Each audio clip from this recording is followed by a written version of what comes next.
Did you know little siblings are statistically proven to be the best at hide and seek? That's because everyone always forgets about us. I've spent weeks just hiding under my bed with no one coming to find me. YouTube is the only time when people actually notice my existence. If you haven't figured it out by now, I'm a little brother, always inches away from the spotlight but never quite grasping it. But now, with my older brother having moved on to college, it's my time to shine. In fact, according to the dictionary's little brother, the thesaurus, a synonym for little brother is a small male sibling. But why are little siblings so overlooked, and what can we do to overcome this problem? Well, I plan on answering those questions and more by first looking down on some overlooked little siblings in history. Then, we'll avoid attention to discover the downsides of being a little sibling before finally stealing the spotlight to figure out how us little siblings can become the ones in control. Just, please don't forget that I'm here. One time, I was hiding behind a bookshelf when I noticed a really interesting book on some overlooked little siblings in history. It felt like a sign, so I had to check it out. The first little sibling mentioned was Roy Disney. As the first CEO and co-founder of Disney, it is shocking how little credit he gets. Most of Roy's work was spent in finance, reining in his older brother's dreams. But after Walt died of cancer, Roy had free reign over the company. Now, I'm not saying anything crazy, but do you ever think it's a little suspicious how Walt's death put Roy in a position of power? It's probably nothing. Let's just move on to the next chapter. The next little sibling mentioned is Amelia Earhart's little sister, Grace Earhart. Now, Grace did pretty much everything that Amelia did, except unlike Amelia, Grace never got lost flying overseas. Even in death, the older sibling still gets all of the fame.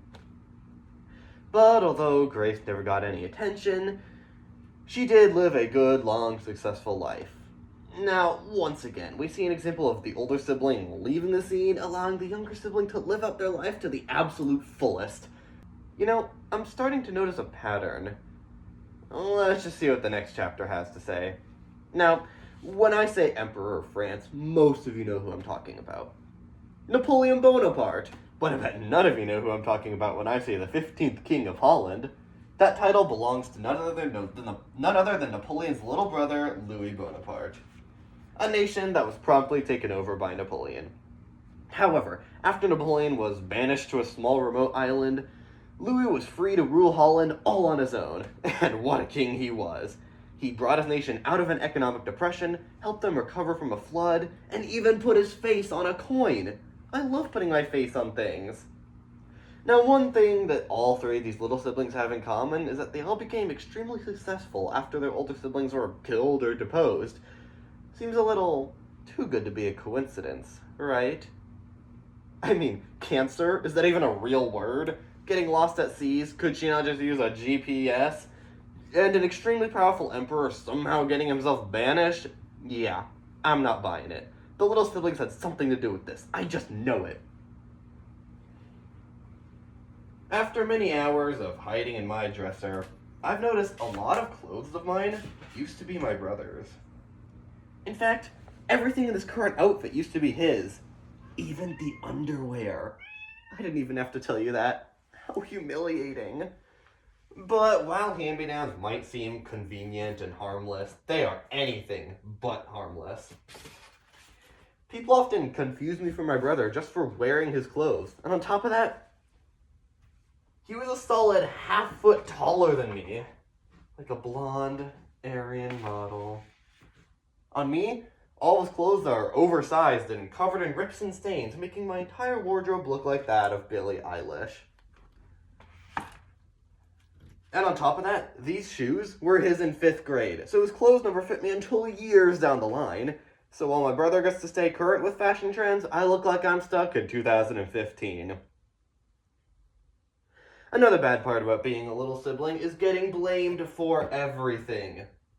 I've probably gotten more trouble for things that I didn't do than things that I did. My brother always paints me as some sort of evil mastermind who's always 2 steps ahead, all leading up to my climactic crime of dropping a glass cup on the ground. And I'm not opposed to the whole mastermind part of it, but the evil part? That's not me, right?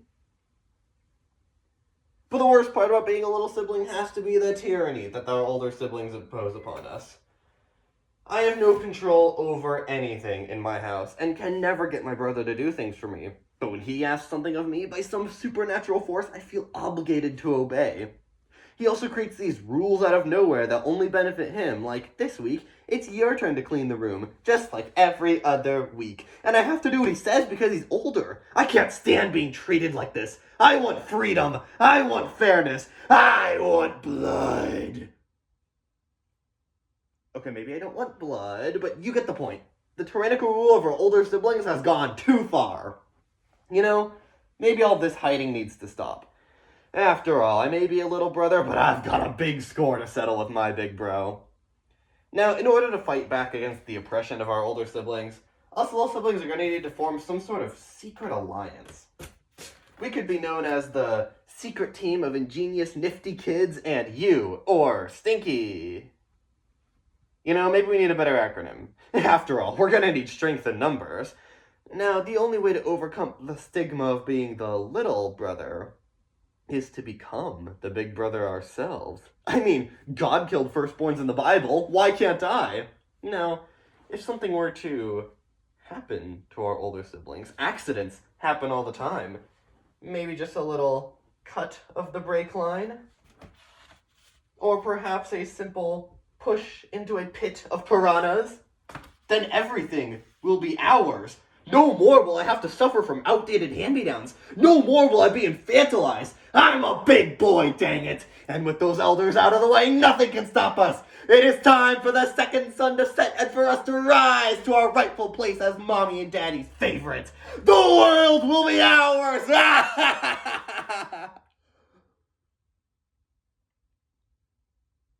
What have I become?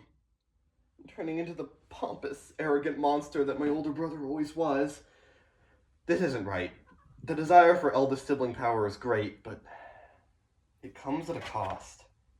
Perhaps instead of trying to kill our older siblings, we should do something a little more sensible and learn to live with our younger sibling situation.